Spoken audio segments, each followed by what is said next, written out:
Good morning, everyone. Today we have a special lecture on management of esophagogastric junction tumors. And I have requested Professor Raj Govind Sharma, who's recently finished his long term at SMS Medical College and joined the Mahatma Gandhi Hospital as Chief of Surgical Gastroenterology, a very reputed and renowned name in surgical oncology circles. So I hand over to Dr. Raj Govind Sharma.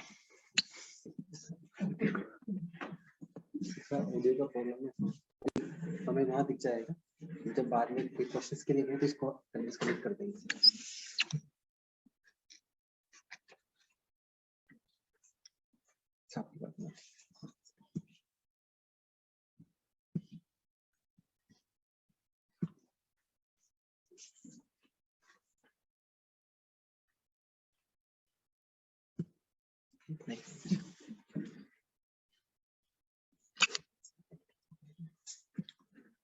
So good morning, everybody. I thank Dr. Kapoor for inviting me for this lecture. And I hope that we are able to clear a few points about the G junctions. So starting with the anatomy, the esophagus starts from, the marking starts from the upper central incisor to 15 centimeters, which is the upper esophageal sphincter. 15 to 20 is the cervical esophagus, which is from the upper sphincter to the sternal notch. From 20 to 25, that is from the sternal notch to the azygous vein, is the upper thoracic esophagus. From the azygous vein to the inferior pulmonary vein, which is 25 to 30, is the middle part. And from the inferior pulmonary vein to the diaphragm or the gastroesophageal junction is the lower esophagus. When we do an endoscopy, there are certain constrictions. The first one is the cricopharyngeus muscle, which is 14 to 16 centimeter. Second is the aortic bronchoaortic constriction, which is around 22 to 24 centimeters. And then the G junction, where the esophagus goes into the stomach. So these are the three constrictions that we see when we do endoscopy. Just a few words about the blood supply. The upper part of the esophagus is supplied by the esophageal branches of the inferior thyroid artery, middle by the esophageal branches of the bronchial artery, direct branches from the aorta, and then the ascending branch from the left gastric artery. The venous drainage, inferior thyroid artery in the upper part, the audio problem. The azygous vein, the hemiazygous, and the accessory hemiazygous. The lower part, the left gastric vein. We'll see the importance of the drainage of the lymphatics. Like in the rectum, the lower part drains downwards and the upper part drains upwards. Similarly here, the lymphatics of the esophagus from this region go upwards and from this region go downwards to the inferior phrenic, pericardiac, paraesophageal nodes. And when we see the drainage of the GE junction, the directions are important. The pericardiac drained into the celiac, the short gastric from here go towards the celiac again, left gastric go up to the splenic and this wards, and the right gastropyloric and subpyloric again go to the subpyloric. This is important because we need to do the lymphadenectomy, and the anatomy is very important here. The lymph nodes are classified or numbered so that the reporting is similar, the analysis is similar, and the results are similar. So what is important is the upper, middle, and these are considered to be paraesophageal nodes, the 8 number, upper, middle, and lower. How I remember it is that the subcarinal is 7th, second, left, right, 4th, left, right, inferior pulmonary is 9th, and above and below the diaphragm 15, 16, and then 17, 18, 19, 20. 17 left gastric, 18 hepatic, 19 splenic, and 20 the celiac. This is different from the markings of the stomach that we do. So this is just a list of the markings of the nodes. Anatomy. What we call the G junction is not exactly anatomically and histologically same. The anatomical location is different. In clinical practice, the gastroesophageal is defined by proximal margin of the longitudinal folds of the stomach here, and then the tubular esophagus. This is the Bragg criteria.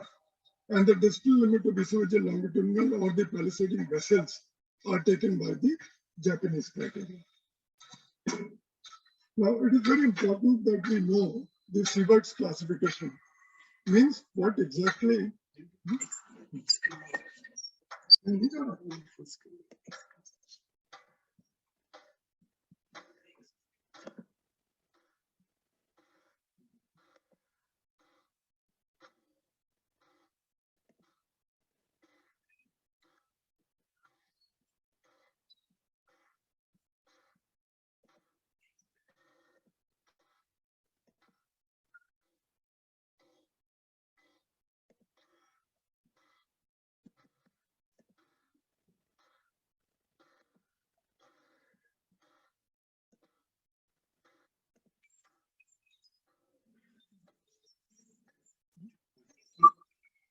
I'm sorry, the screen was not being shared. No?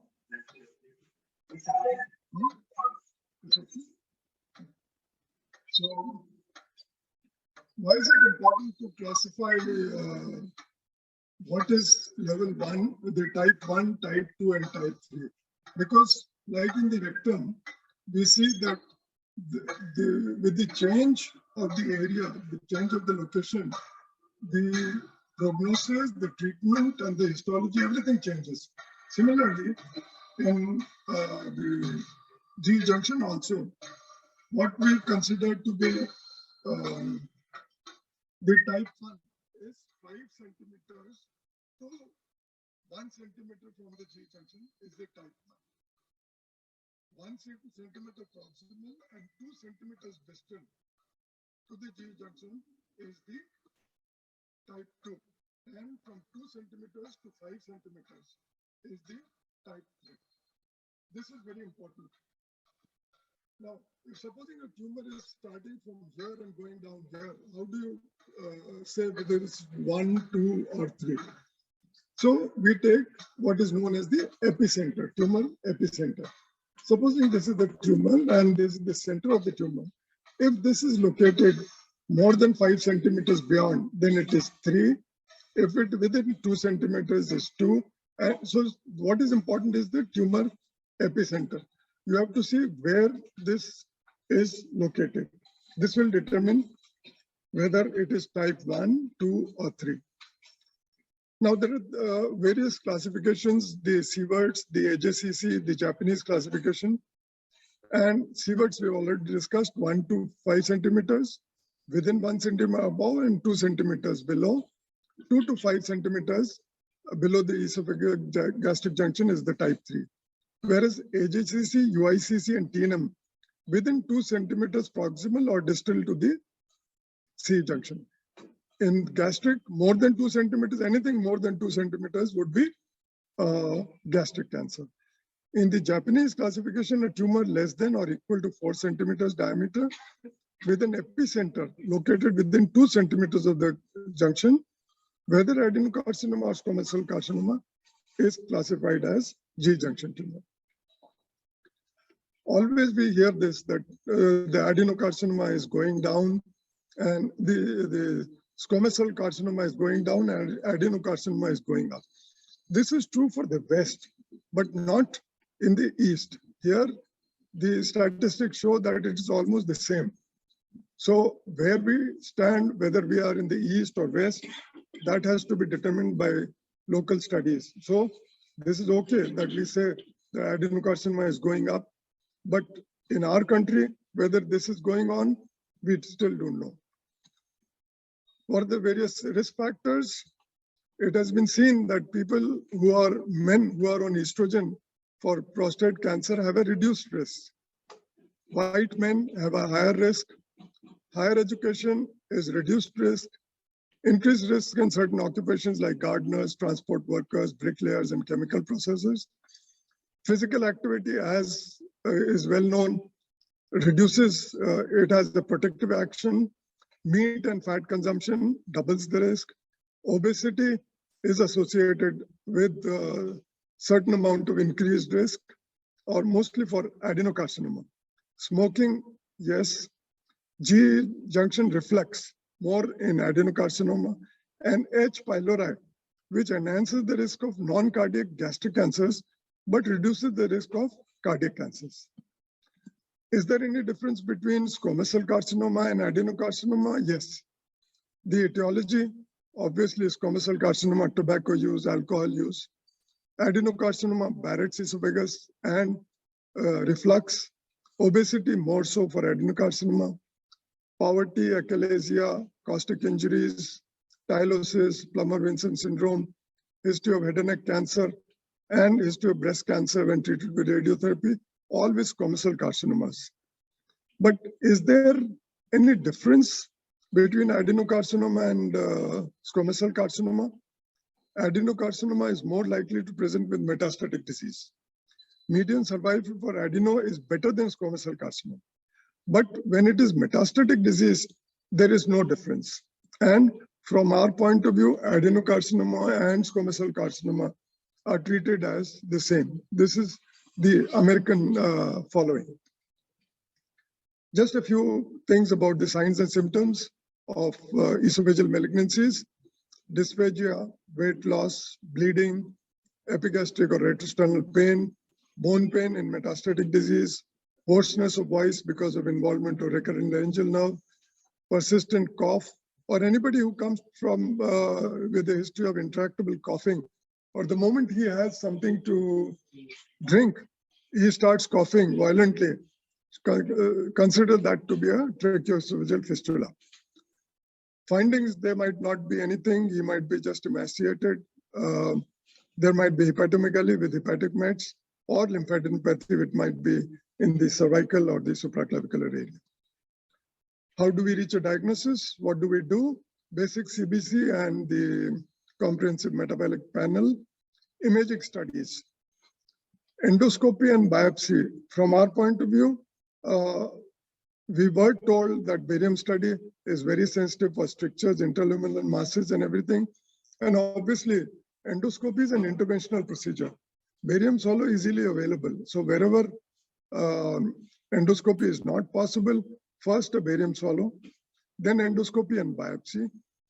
Endoscopic ultrasonography, most sensitive for T and N staging, CT abdomen and chest for lung and liver mets and local invasion, PET scanning for staging, bronchoscopy only if it is situated in the upper part, or we are suspecting invasion of the carina or left main bronchus. Laparoscopy and thoracoscopy, we are going to talk about this. How do we work up these patients? Like I said, barium swallow, initial investigations for dysphagia, dyspepsia, or heartburn, identifies the anatomic cause of dysphagia or motor disorders, better for any extrinsic compression and intramural lesions. What about GI endoscopy? It is the initial investigation of choice. You can do a biopsy, get a definitive diagnosis. You can see the location of the tumor, which is very important. You can see the length of the tumor. Why is length important? Because any tumor more than 8 to 10 centimeters will have a poorer prognosis. And also you can determine the degree of obstruction. CT scan determines the T stage, T1, T2, 3 to 5 millimeters. The wall will be smooth. T3 tumors, 5 to 15 millimeters wall thickness. Wall will be irregular. T4, more than 15 millimeter and contact with adjacent structures. It is very difficult to differentiate T3 from T4. T3 is abetting and T4 is direct invasion. So how do we differentiate this? So if you have this doubt, you talk to your radiologist. You have to position to differentiate between a simple contact or invasion. The criteria to predict invasion is arc of contact more than 90 degrees. This represents invasion of the aortic adventitia and loss of triangular fat plane between esophagus, aorta, and spine. This indicates the aortic invasion. If there is a pericardial invasion, you might find a focal thickening of the pericardium or pericardial effusion. Endoscopic ultrasound, which is now considered to be the gold standard. It correlation between 5-layer alternate hyperechoic, hyperechoic, and this way. And this will determine whether it is T1, T2, T3. What is the frequency of the ultrasound used? It is a high frequency, 20 megahertz tak ja sakte hain. This goes within the lumen of the endoscope, and you can get a very good picture, as also anything which is at nearby, like the nodal status, can be determined. What about the role of US for nodes? Endoscopic ultrasound criteria for assessment of lymph nodes. What are the features of malignant nodes? Size will be more than 1 centimeter. Shape will be round. Normal is elongated. Borders will be smooth. Normal is irregular. Echogenicity will be echo-poor, or what they say is the loss of fatty hilum. What about, you can also do a fine needle aspiration cytology guided by the EUS. And what is the sensitivity and specificity? As high as 90, 99, 93%. So this is one of the best investigations as far as staging is concerned. What about PET scan? You can, this will, the normal question asked is, why do a CT scan also and then do a PET scan also? Can anybody answer? Patient is spending so much money. Instead of that, why not do a PET CT? Anybody? एक ही कर लो ना. So the resolution of the CT is better than PET CT, sir. One thing. Resolution. What else? Distant metastasis. Distant metastasis. You are doing a CT scan also.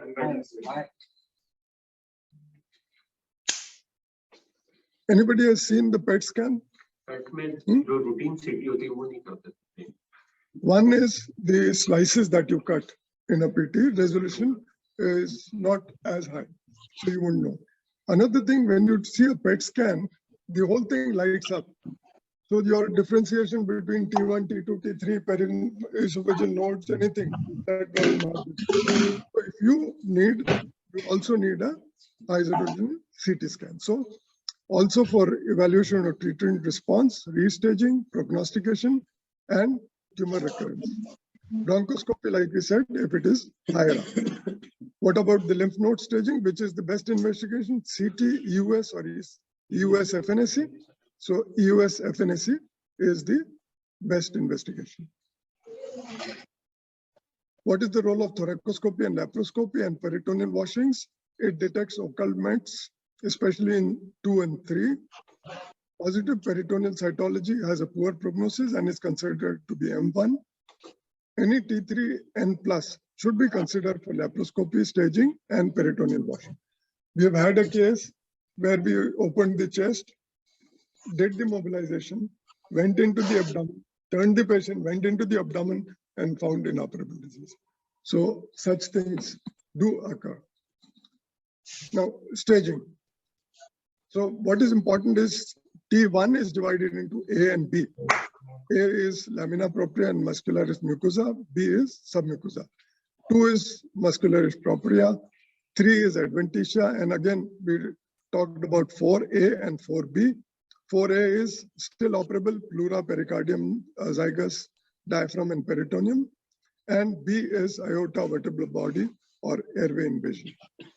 Here, the criteria of nodes is not anything else but the number of nodes. 1 to 2 nodes, 3 to 6 nodes, and 7 or more nodes. There is M0, M1, distant metas. What about the location? Location is defined by the position of the epicenter that we already talked about. So upper, middle, and lower esophagus. Again, we talked about the spread going up and going down. Regardless of the Stewart's classification, majority of GE junction metastasize to perigastric or abdominal regional lymph nodes. The frequency of mediastinal lymph nodes differs significantly depending on the Sievert's type. So you see, if it is higher up, then mediastinal are more, where if it is lower down, the abdominal nodes are more. So, and this will determine what we do, what type of surgery we do. Now coming to the surgical management of resectable GE junction tumors, we see localized disease only in 22% of the cases, both adeno and squamous, and regional disease at presentation is about 30%. These, remember, all these data are from the West. Goal of surgical management is curative. Surgical resection is the mainstay. Surgical management in the US is independent of histology, whether it is adeno or squamous. Esophagectomy is the first line of therapy in T1N0, T2N0. Neoadjuvant chemotherapy or chemoradiotherapy in T3, T4A. And the local invasion, like we said, pericardium, pleura, diaphragm, still can be resected. So T1A, which is only involving the mucosa, endoscopic mucosal resection or ablation or esophagectomy are the options. T1B, esophagectomy, T1 to 3, still resectable, even with regional nodes. Multi-station lymph nodes, means cervical as well as celiac, are usually considered to be inoperable. T4A tumors, like we said, these can still be resected. What is unresectability in esophageal cancers? T4B, involving heart, great vessel, trachea, adjacent liver, pancreas, lung, spleen, are in multi-station or bulky lymphadenopathy. Patients with G junction and supraclavicular lymph nodes are unresectable. This is again controversial. Like down we say celiac node mets and mediastinal or supraclavicular nodes are regional, regardless of tumor location. And patients with distant, including para-aortic and mesenteric nodes, are considered stage 4 and inoperable. So number of involved nodes rather than the location of the node determines the end stage and the final prognosis. So treatment for locally advanced tumors will be chemoradiotherapy wherever possible. When do we give upfront chemotherapy? Patient with adenocarcinoma, they may be considered if they cannot tolerate chemoradiotherapy. If there is a high clinical suspicion of occult mets, if there are already mets, what is the role of radiotherapy? Chemotherapy will be systemic therapy, whereas surgery and radiotherapy is only local. So if you are suspecting mets, then there is no point in treating locally. Necessity of subsequent surgery after chemoradiotherapy is debated, and surgery is preferred for adenocarcinoma due to higher local control rates and lesser need for palliative procedures. When to operate after chemoradiotherapy? 4 to 6 weeks after radiotherapy. If complete pathological response, can we just observe them? Again, a debatable issue. Only 20 to 25% can surgery be avoided, but 80% you'll be missing out.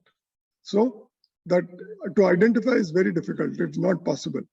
So recommendation is still to proceed with resection if the patient is fit for surgery and has not progressed during chemoradiotherapy, and you need not reevaluate the patient with US or any other investigation unless, yes, PET scan shows distant metastasis. Does chemotherapy, radiotherapy increase post-operative mortality? Neither neoadjuvant chemotherapy nor chemoradiotherapy increase the risk of total post-operative mortality or morbidity. Again, data from the best of centers.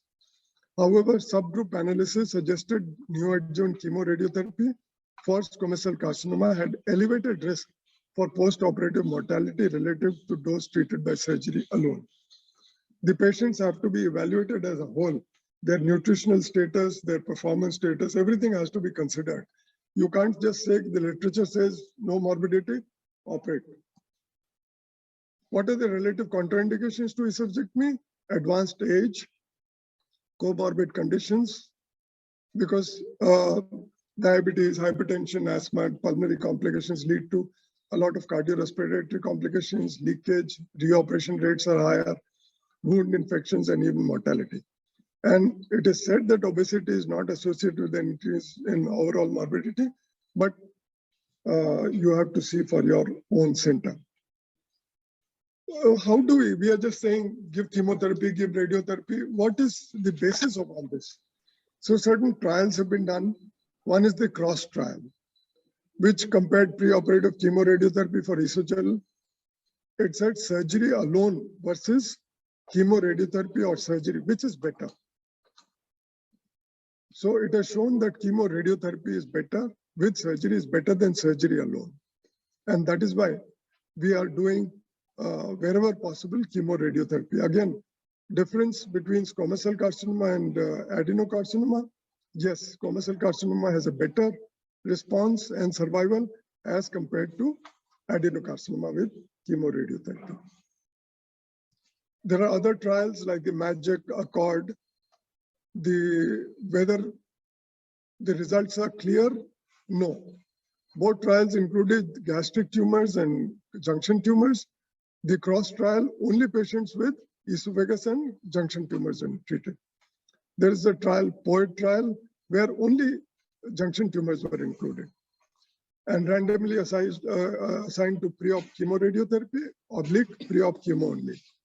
And this showed a non-significant trend in favor of pre-op chemoradiotherapy. So what was the conclusion?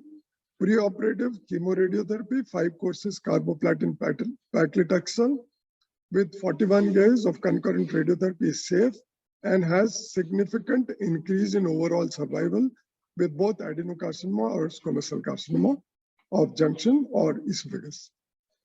Certain other trials, again, they said that chemotherapy plus surgery was better as compared to surgery alone. The MAGIC trial, again, preoperative chemotherapy better than surgery alone. Then what drug is to be used? There was this trial using epirubicin and the FLOT trial. Again, they said the FLOT is better than the epirubicin combination. So initial surgery versus neoadjuvant therapy. When do we give initial surgery? T1, T2, N0. Junction tumors, adenocarcinomas, give surgery only rather than neoadjuvant. But those people who cannot stand surgery, definitely chemoradiotherapy is an alternative. For most other patients, neoadjuvant therapy rather than initial surgery. Initial surgery in resectable tumors when unable to tolerate pre-op therapy. Pre-op chemoradiotherapy rather than chemotherapy for patients who can tolerate the combination. Doses of radiotherapy with concurrent chemo is 50 days. Following neoadjuvant therapy, is there any role of what is to be done? Do a PET scan, CT scan 4 weeks after completion of induction. If new lesions are there, biopsy must be done because PET scan is not 100% certain. And PET-directed changes during neoadjuvant chemotherapy cannot yet be considered as standard approach. Management, if there is a residual disease, in specimen after initial chemoradiotherapy, adjuvant nivolumab, immunotherapy, or chemotherapy. This is a recent publication, April 21, which shows that there is a role of nivolumab. It is very expensive, but still, this needs further validation. If residual nodes are there, T3 after pre-op chemotherapy, then post-operatively continue with CT-RT, oblique chemotherapy. If initial surgery was there and margins were positive or nodes were positive, then this patient will require chemotherapy and also radiotherapy if extensive nodal disease or margin is positive. The role of adjuvant therapy in T2N0 is controversial. High-risk features, what are the high-risk features? Poorly differentiated tumors, high-grade cancer, lymphovascular invasion, perineural invasion, and age less than 50. What are the overall 5-year survivals? Localized disease 47%, regional 25%, distant 4.9%, and all stage. You see this, previously cancer esophagus was considered to be a very, very dismal disease, but given the best of treatment, the 5-year survival can be in 20% of the cases improved. Now, certain things about the surgical aspects. Preoperative the respiratory rehabilitation is the most important. In the wards, whenever you admit the patient or whenever, even if he is for surgery, you have to teach them deep breathing exercises, pranayama, incentive spirometry, because this lowers the post-operative pulmonary complications and mortality. Very important. The choice of esophagectomy depends on the location of the tumor, the length, extension, and adherence to the structures, the lymphadenectomy plan, what is the conduit to be used, what about the bile reflux, and preference of the surgeon. So there is a list of surgical options available. The Ivor-Lewis, which is right thoracotomy, McEwen, which is the right thoracotomy, laparotomy, and cervical. Minimally invasive, which can be laparoscopic or thoracoscopic, robotic, transhiatal, and transthoracic combination. The tri-incision of the cervical anastomosis is preferred in the North America and the 3-field lymphadenectomy in the Asian countries. Stomach is the best for interposition. Jejunum and colon can be also used. There is a limitation to the use of jejunum because of a fixed mesenteric length. Transhiatal esophagectomy, you do a midline laparotomy, left neck incision, but no thoracotomy is done. Blunt dissection is done through the diaphragm and the hiatus. The anastomosis is the neck, and gastric pull-up is done. Disadvantages: inability to do a full thoracic lymphadenectomy and lack of visualization of the mid-thoracic dissection because it's a blunt dissection. What are the complications?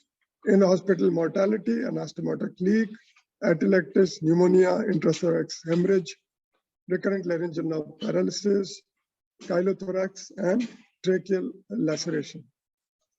We have done a tracheal laceration, blunt dissection. Going there, it is what you have to do is you have to see your nails before doing any esophagectomy. See your nails and feel your nails. The trachea will feel like the nail from behind when you're mobilizing that.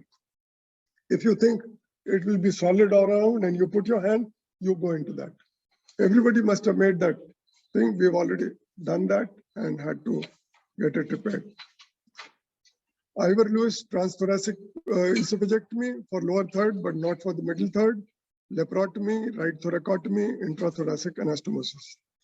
Advantages: direct visualization of the esophagus, full thoracic lymphadenectomy, and can do minimally invasive also. What are the disadvantages? Limit to the length of proximal esophagus. There is an intrathoracic anastomosis, which if it leaks, the morbidity and mortality is as high as 64%. And there is 3 to 20% risk of severe bile reflux.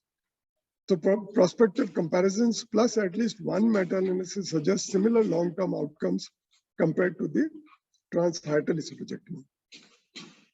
The left thoracoabdominal esophagectomy or modified Ivor-Lewis, we used to do a lot of, at Tata Hospital, we initially used to do this as the standard surgery, left thoracoabdominal incision. But the problems are the anastomosis in the left chest. This approach is only for GE junction tumors. Only one incision is required, and the reflux is more, and the limitations of proximal margin by the aortic arch. Then the tri-incision thoracotomy, laparotomy, and neck incision. Advantage of the neck anastomosis is easier to manage possible anastomotic leak, low incidence of reflux, more extensive proximal dissection margin, and location outside radiation portals if administered post-operative, pre-operatively. The leak rates are higher in the neck as compared to the chest, but the leak is easier to manage in the neck than into this. However, studies now show that the leak in the chest also can be managed easily. but you should have the setup like them, where they can do a pigtail catheters or thoracoscopic or drainage and all those things. It is very nice to say, I don't put a drain, I don't do this, I don't do this. But you have to see post-operatively who's managing a patient. Where they say they don't put a drain, they have their sonologist ready at the bedside. If there is any problem, they put in, do that and aspirate the seroma, check for the leakage or anything. You can't say that because the West is saying no drains, nothing. We also don't do that. You should check your. It's like going on the moon and say, I can jump 50 meters, and people on Earth can jump only 10 meters. So complications, early post-op complications are seen in about 50% of the cases.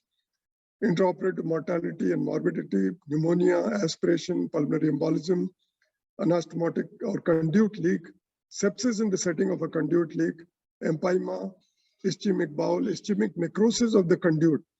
This is now upcoming complication where thoracoscopically you make that tube and you use a lot of staplers and energy devices.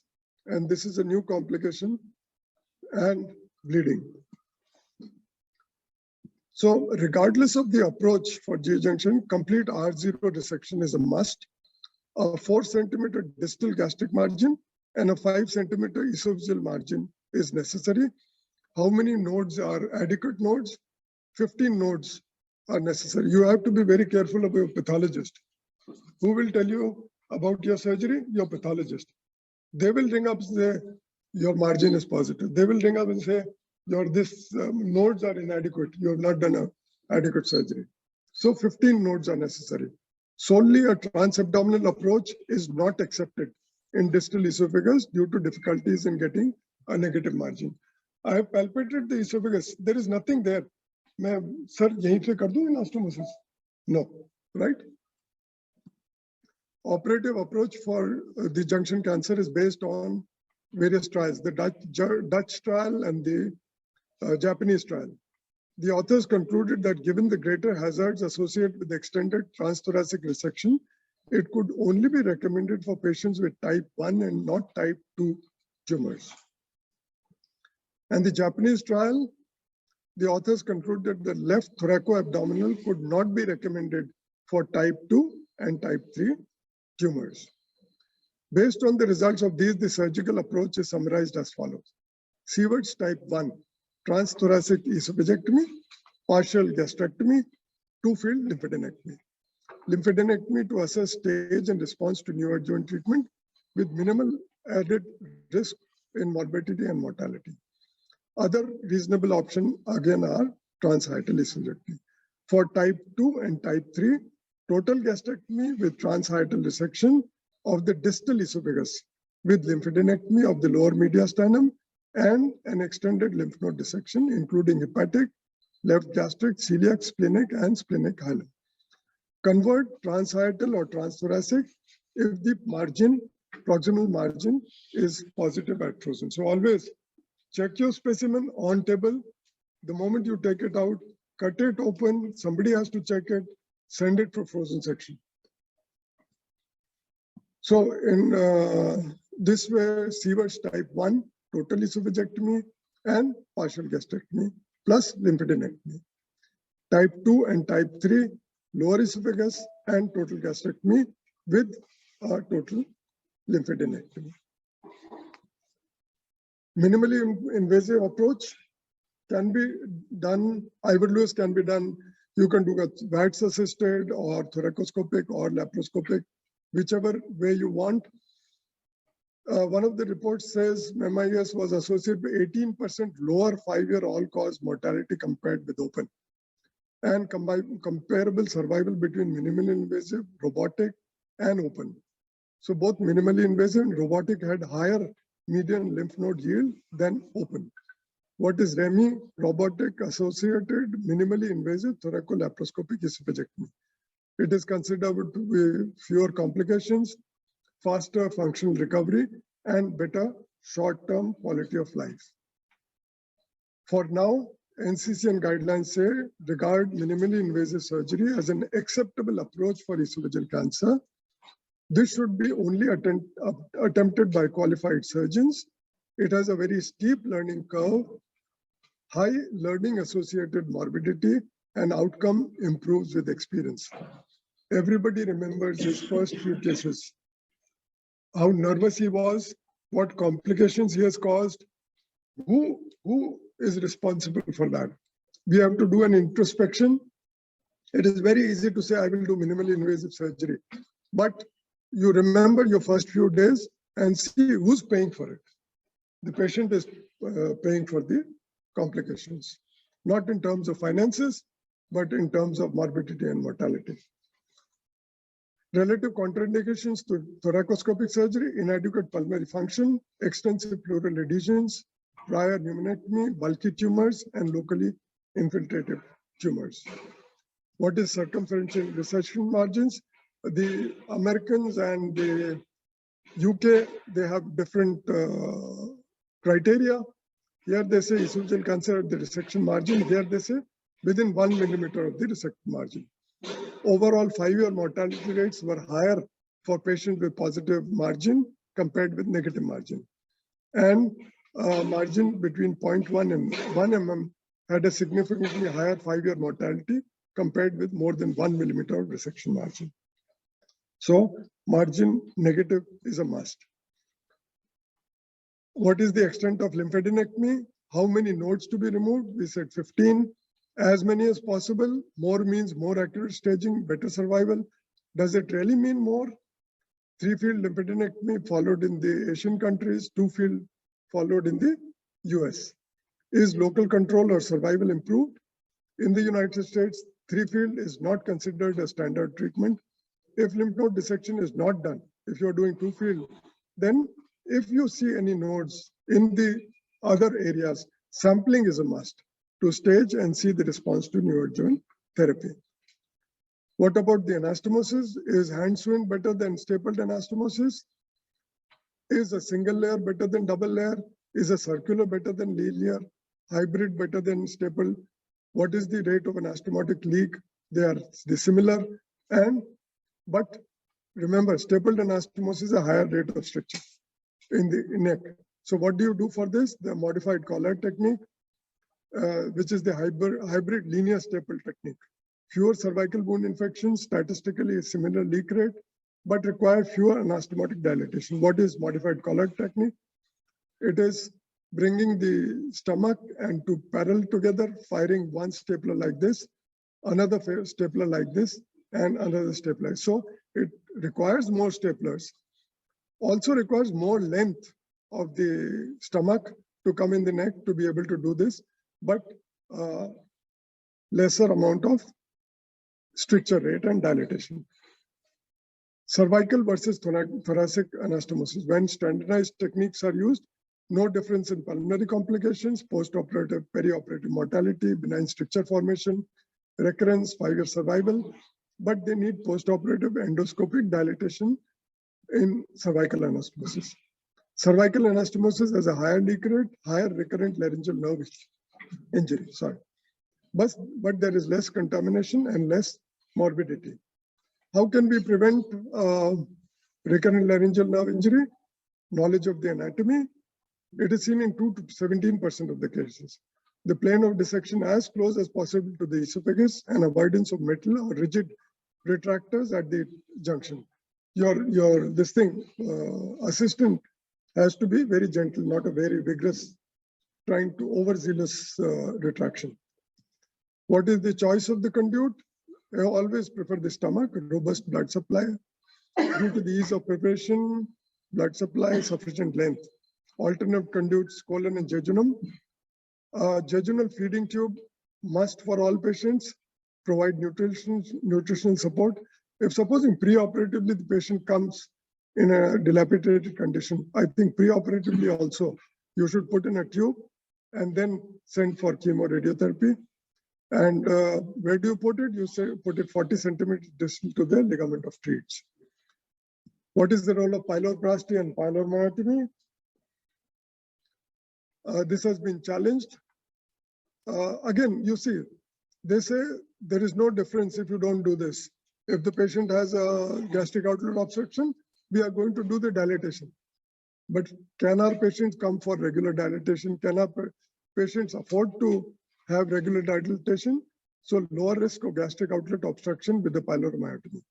There was no difference in operative mortality, esophageal anastomotic leaks, pulmonary morbidity, and fatal pulmonary aspiration. What we do is, normally, when we open the stomach, we put in the sponge holder or the non-crushing clamp and dilate it.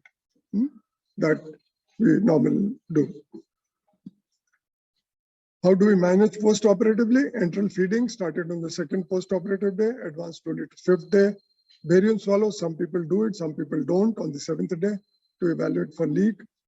What we used to do about 20 years back was milk feed on the seventh day, because that induces a fever if there was a leak, but now no longer.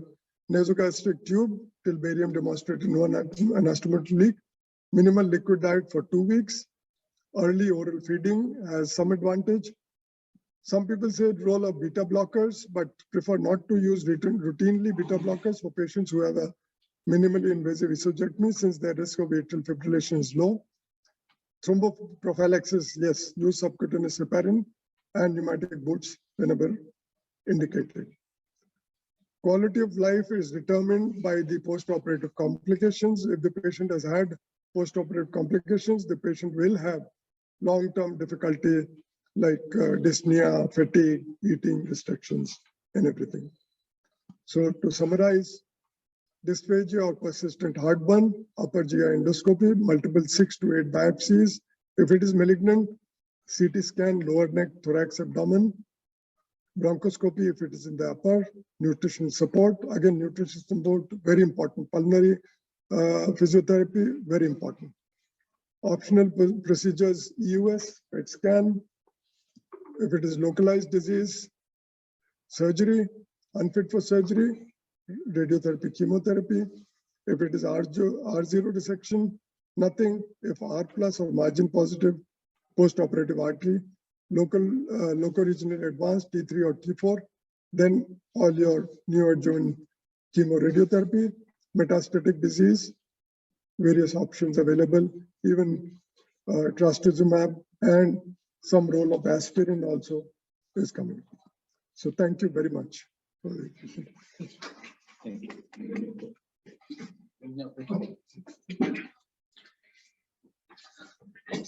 Anil, Krishna. I just want to have a doubt regarding the extent of proximal margin restriction of the it should be 10 centimeters or 5 centimeters. 5 and 4. 5 and 4. But it should be frozen section negative. I think he is probably referring that some texts say that for squamous cell carcinoma, you need a longer margin, and that is why many groups recommend that irrespective of the location, they will do a subtotal esophagectomy. The problem comes is the conduit. If you've done a 10 centimeter or a higher or total esophagectomy, and then you also do a total gastrectomy, it is you have to put the jejunum or the colon. That becomes very difficult. So if yes, if you think there is a disease going on, then definitely margin cannot be compromised. The moment you have a feeling that it could be going up, do it. There is a question on chat. We have some students online. Govind Purushottam wants to know that in CVAT type 2 and 3, because you said partial esophagectomy, so the anastomosis is in the chest. Anastomosis in the chest. Govind, you want to elaborate on that? Sir, I got my answer, sir. Thank you. This is what I exactly wanted to ask. Yes, sir. Because distal esophagus has been removed. Hello? Then, Govind? hello? Yeah, Govind, Hello? you want to elaborate on your question? Hello? Hello? Sir, yes, my doubt was since the option was total gastrectomy and with distal esophagectomy, since that was the method proposed, then this was the doubt, sir, whether the anastomosis could be in the chest or lower down. That No, was that's what. Yeah. It will be in the chest. Oh, okay, sir. Okay, sir. Only So even in problems- Sievert's 3 with a total gastrectomy, we will have to finally anastomosis in the chest only. Yeah. That's what. Okay, sir. That's what I wanted to. Thank you, sir. Yeah, that's what that picture which Dr. Sharma showed, that for Sievert type 2 and 3, many groups recommend a total gastrectomy and partial esophagectomy, which obviously would mean an anastomosis in the chest. But I think for type 2, there are different approaches. Yeah. Some people would probably do a subtotal esophagectomy and Right. do the anastomosis in the neck also. Yeah. This point will come in discussion since you are an MCH or DNB super specialty students, that the philosophy behind a transhiatal and transthoracic. See, when transhiatal was described by Mark Oringer, it was also called a blind procedure. But over the period of time, with the use of telescopes and adequate dilatation or even division of the hiatus, at least the infracarinal part of the dissection is or can be done under vision. So it doesn't remain totally blind. It is blind only in the supracarinal part. The second point is that the debate about lymphadenectomy. On one hand, we have the Japanese philosophy where they would routinely do 2-field, and earlier they used to do 3-field, although there is a lot of rethinking on 3-field now because of very high morbidity, especially in relation to recurrent laryngeal nerve injury, aspiration and need for a permanent tracheostomy. So in the transhiatal approach, the philosophy was that if the nodes are involved, then their removal is only a prognostic indicator. You don't kind of increase the survival. So because many series and many meta-analysis have shown equal survival with both transhiatal and transthoracic approach. So that is there. There is another question, sir, from Rohit Mudala that can squamous cell carcinoma also be classified according to Sievert, or is it only for adenocarcinoma? Yeah. So Rohit, that point, that if your histology is squamous cell, then you treat it as squamous cell, as we discussed, that squamous cell needs more proximal margin. So even if it is located in the lower third, most people would not be doing intrathoracic anastomosis. So Sievert classification is mainly for adenocarcinoma of the GE junction.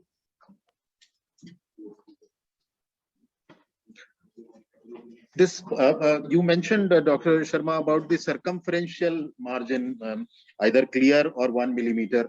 But unlike rectum, where we have a well-defined mesorectum, in the esophagus there is no mesoesophagus. So most of our tumors are T3 or T4A. So how do we get a margin? I mean, in most cases there will be no margin, isn't it? That is very true. But this is mostly for limited lesions, where you cut and see that if it is obviously going out, then the margin would be definitely positive. But anything which is limited to the wall, and there you see 1 centimeter margin of 1 millimeter margin of that. Probably that is what there is debate between the pathologists, both UK and American pathologists, the one margin, this thing 1 millimeter margin is positive or not. This is what probably they think about. I'm not sure. I think that CRM is never meant for esophagus and steward, because most of the literature are not discussing on CRM for these kinds of tumors.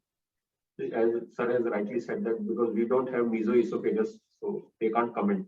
But as you have said that many pathologists are nowadays started doing this CRM for this. But literature is not supporting for CRM in esophagus and steward tumors. Maybe. This is the material, most of the material that pathologists collected, right now is for from the study purpose they are started. Yeah. And another thing is that PET, right now NCCN has included PET for this esophagus. Staging. It's a mandatory for investigation in esophagus, but not in stewards. Gastric tumors, they are still have a doubt, but the esophagus they are included. Like anal carcinoma, PET is needed, like same thing to be in esophagus.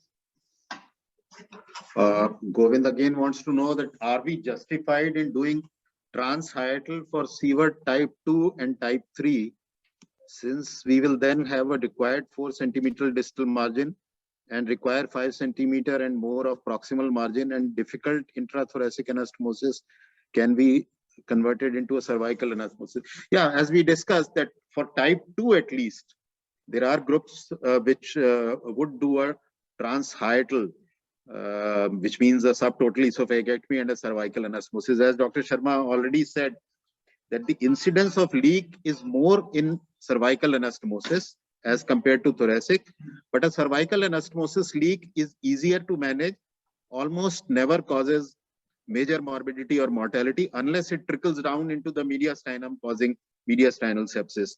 Whereas a thoracic anastomosis, if not detected in time and not treated in time, can create major morbidity, and the mortality also could be higher. We also have Dr. Saraswat with us. Dr. Saraswat, now we have a lot of endoscopic advances in management of these anastomotic leaks. So can you please tell the students about that? Well, I think especially in the post-operative anastomotic leaks, I think there have been experiences with the placement of covered removable metallic stents, which can close the leaks. Also, in situations where there is a significant sepsis and it almost is like a rupture of the esophagus, then negative pressure, decompression, and suction being placed to allow for secondary healing, those sort of things are being done. And what appeared to be very difficult or non-salvageable situations, some help can be given by the endoscopic interventions, combined intervention radiology and endoscopic. So the luminal as well as transthoracic approach. Yeah, so students, you should be aware of these advances, especially as Dr. Saraswat mentioned earlier, the self-expandable metal stents. The problem was that they were not removable or not easily removable, but now covered stents which can be easily removed, and they can be placed for temporary control of an anastomotic leak. They are also used in as a permanent definitive management of a tracheoesophageal fistula, which is a very difficult problem to handle. And these endoscopic suction devices, which we sometimes use in an open wound, abdominal wound, they are also available, and they help in closure of leaks. So both in esophagus as well as in rectum, after a low anterior resection, you should know that there are advances in management of anastomotic leak. So there is a separate grading right now for endoscopic grading for esophagogastric anastomosis complications. 1, 2, 3, 4. 4 is clubbed off entirely. Then where we need these kinds of lumen opposing stents. Not lumen opposing, covered sense. For grade 1 and 2, that can be managed easily either with the help of the drainage of that local seroma. There is a separate grading. The other important point which Dr. Sharma mentioned was this phenomenon of conduit necrosis. And whenever you use a conduit, you have to be aware of this complication, which usually manifests as early anastomotic leak. You see, a technical anastomotic leak occurs after 3 to 5 days. But an early leak should raise an alarm for a conduit necrosis. Second, if you have in the first, say day 1 or day 2, you have severe metabolic derangement in the form of tachycardia, tachypnea, hypoxemia, metabolic acidosis, then you should very strongly suspect conduit necrosis. And again, endoscopy, an early gentle endoscopy by an experienced endoscopist is very important to diagnose or to rule out conduit necrosis. Because if you have conduit necrosis, then short of removing the conduit, the situation cannot be salvaged. And that means that you will end up with an end esophagostomy and closure of the distal, whatever part of the GI tract is left. And obviously you will need a feeding port. And then you can plan a reconstruction at a later date. But early diagnosis of conduit necrosis, preferably by an early gentle endoscopy, and then removal of the conduit in most cases would be required.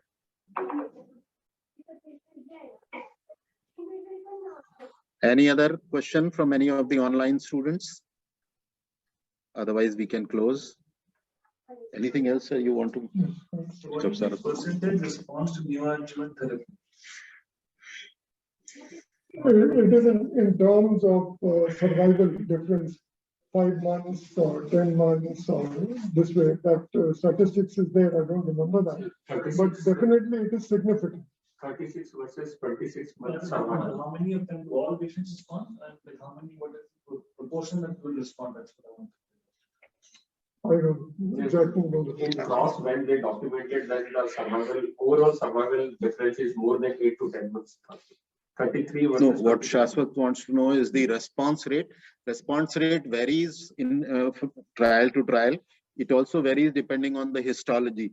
The best response is seen in squamous cell carcinoma with chemoradiotherapy, where there are some complete responses also.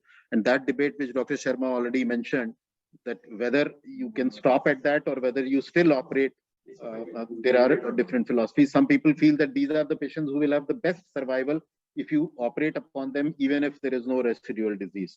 So response rates differ from series to series and depending on the histology. I think we will close. Once again, I would like to thank Dr. Sharma for this comprehensive coverage of the topic. Thank you.